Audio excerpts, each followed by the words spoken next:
The Dow Jones is rallying this Tuesday morning with futures set to see the Dow break above 30,000 for the first time ever, amid positive vaccine news and hope for a strong economic recovery. Meanwhile, in the forex market, the euro-dollar is where we begin.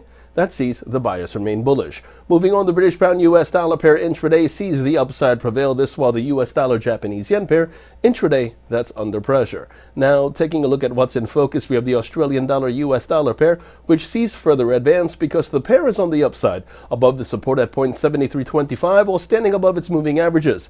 Long positions above 0.7325 are favored, with targets at 0.7385 and 0.7405 in extension.